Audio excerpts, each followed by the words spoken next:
Hi there, Turkey fans. You're at Real Turkey channel, and my name is Atilla Yesilada. Obviously, today we're gonna talk about Israel-Iran war, but I'm gonna break the fourth wall and talk about its impact on the global economy and, of course, the Turkish economy.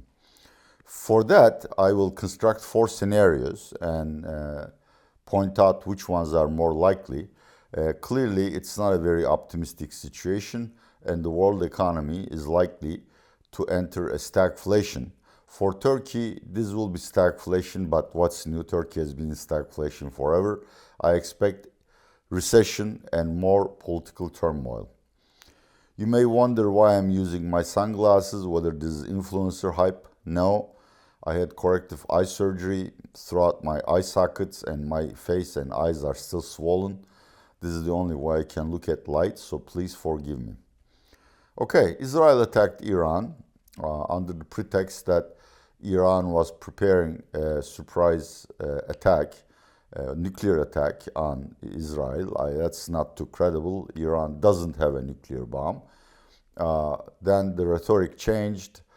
Iran was at the verge of breakout, that is, declaring that it will have a nuclear bomb. And then Netanyahu said that actually the point is to cause a collapse in the regime. If you ask me, the real reason is Netanyahu needs wars because his cabinet and his coalition is about to fall apart. He is likely to lose early elections if one is to be held today. And if he loses, he's going to be put on trial and possibly face prison terms. So that's a very self-serving war, which really doesn't have any chance of reaching Israel's objectives. And that is where the uncertainty comes from. We know that Israel, with its air force and with the kind of bombs it has, cannot cause significant damage to most of the Iran's nuclear facilities, such as the Fordo plant, which is buried deep under the mountains.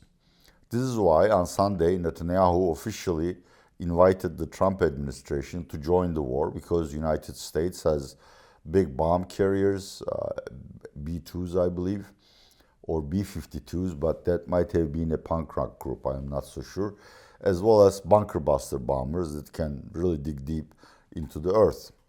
And this is really where the departing point of the scenarios are. And the key variable that I'm going to focus on is the oil price. Today, Monday, the Brent oil price is roughly $75 per barrel. Now, there are four scenarios. The first is that Trump says, "No, I don't want to get involved," above and beyond shooting down a couple of Iranian drones, and both countries bomb each other back to the medieval ages. It's really a sad human tragedy, but at the end, they realize that this is a war with no achievable victory on the horizon, and they give up. The second scenario is Israel pushes the matters to lure United States into the trap of bombing Iran, or to lure Iran into doing something silly, like sabotaging oil facilities in the region, in which case then the United States will probably attack Iran. But potentially, without American involvement, it's quite possible that the mutual lobbing of bombs, missiles, and drones may last a couple of months. Israel has unlimited ammunition and can bomb Iran back to the Stone Age. We think Iran's ammunition in terms of ballistic missiles is limited, but they might have gotten some more from North Korea, China, or Russia. So the war can last a couple of more months, but no proliferation. In the third scenario, Trump accepts the bait and United States Air Force officially bombs Iranian nuclear facilities and also establishes a very strict embargo on Iran oil exports to trigger the collapse of the regime. In the fourth scenario, Iran keeps his promise and in return for its nuclear facilities and its civilians being bombed to smithereens, decides to close the Gulf of Hormuz or the Strait of Hormuz, through which roughly 20% of the hydrocarbon trade is facilitated. These scenarios, the first clearly would cause oil prices to fall to the pre-war wage range of $65 or so. The second, probably most likely at this point, will keep prices around $75, $80 for the next 2-3 months. If United States gets involved, Iran oil production is completely shut off. Oil prices will shoot up to $85, $90. If Iran retaliates by sabotaging other oil production and delivery facilities in the region, we're talking about $120.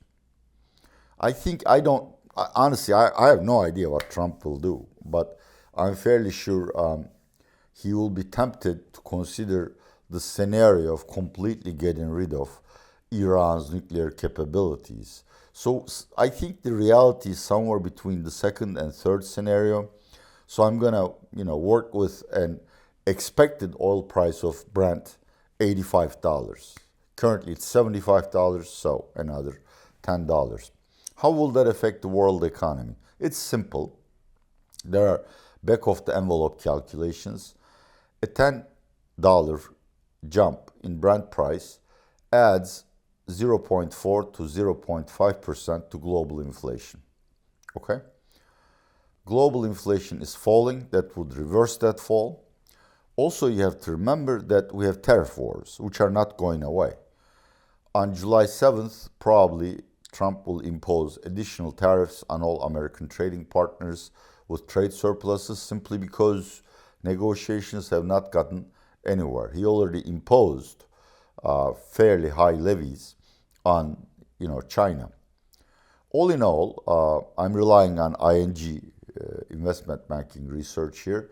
When the dust is settled, when a new equilibrium is reached in the world trade, the average customs tax on traded goods will jump from 2.5 to 5% range to 15 to 20% range. That clearly is inflationary, simply because there are very few companies that can absorb a 15-point cut in their profit margins. Two, if prices go up, then obviously there is an income effect, which means that consumers, depending on the elasticity of the good, will consume less of it. And also those who produce those goods would receive less in compensation in terms of wages and salaries. This is pretty much the scenario described by the World Bank, the latest supranational economic outlook report, which foresees 2.3% growth and something like 2.5% next year, and adds that these will be the lowest growth rates since 1960s. So already we're talking about a stagflationary situation in the sense that output is expected to decelerate faster than inflation. If the tariff shock is added on top of that and the oil shock, we get very little economic growth with a fairly maybe 1 point rise in global CPI. That by itself is, of course, highly negative. It will affect all asset prices, but most importantly, it will delay rate cuts by Fed and probably stop further rate cuts by Central Bank of Europe. Japan will be forced to raise rates because it's dealing with higher inflation and its monetary policy is to lose. So all in all, we are talking about three shocks. A, the monetary policy shock. B, the tariff shock. 3, the oil shock. That's the stagflation I'm talking about. Moving on to Turkey. Turkish economy was already slowing down in the second quarter of the year, but it's not a pronounced slowdown. Probably Turkish economy was decelerating from 4% GDP growth to 3% GDP growth. The monthly central bank survey of market participants foresees 2.9% growth at this point. The poll was probably completed before the Iran-Israel war, so realistic in that sense, but no more. in my war scenario, oil prices jumping to $85, there is also a back of the envelope calculation for Turkey. Every $10 jump, every 10% jump in Brent oil price pushes up CPI by 1 percentage point over a year. This is the first round effect. Usually it also pushes up inflation expectations both on demand and supply side, and actually could have a much more deleterious effect on the inflation front. Also, a $10 jump in Brent widens Turkey's current account deficit, roughly $3.5 to $4 billion, which is not unbearable. It can be easily financed. But since imports are deducted from GDP, that would also decelerate Turkish economy. But most importantly, Turkey is on the verge of another disaster, which is unique to the country, which is the political shock.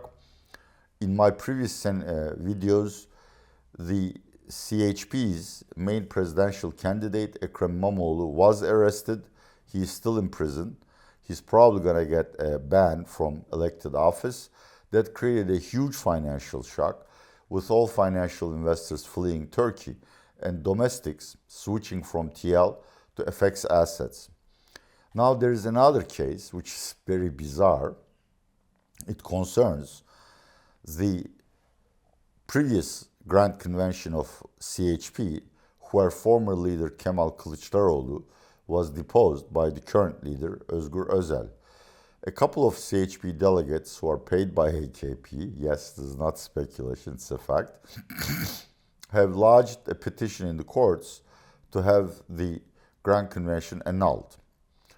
The next trial session is on 30th of June, and even CHP now believes that the court will side with the plaintiff, and there are two possible outcomes. A, Kemal Kılıçdaroğlu will be restored as the chairman, which will sow dissent into the party, and one faction could split, or there could be a very long quarrel during which the party will not be able to effectively campaign against Erdogan's oppressive policies and what they call economic disaster.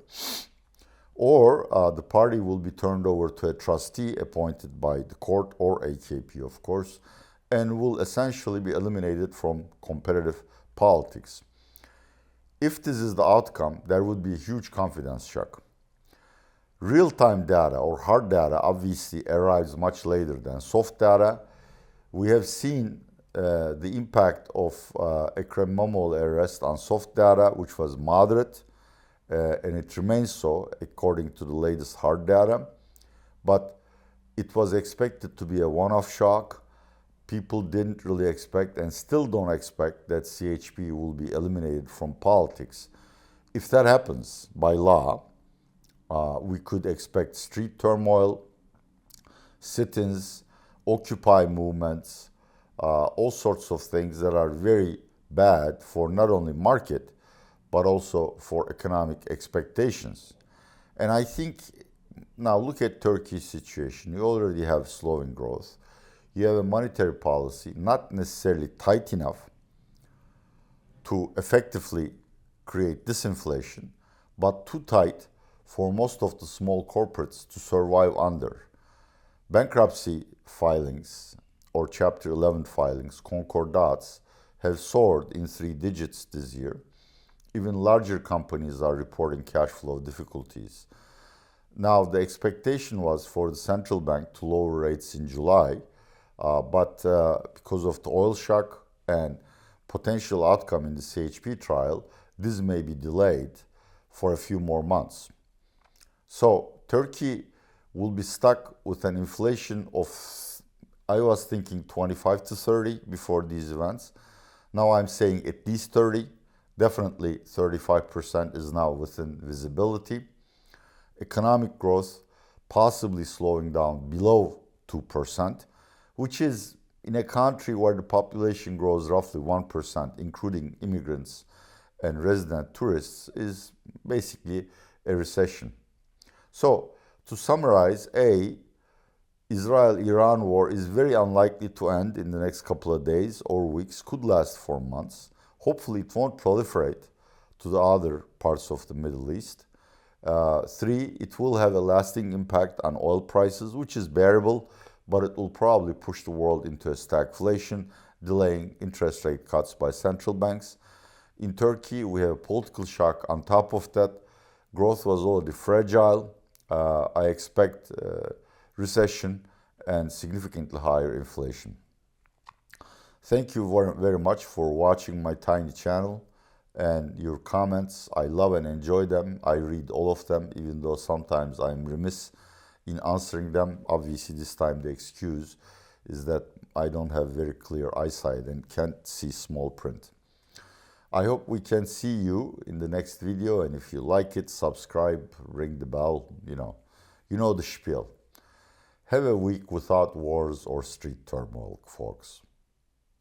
This is Atilla Yesilada saying goodbye from Real Turkey channel, and I want to thank Mesele Ekonomi, the premier economy channel of Turkey, for co-producing this video.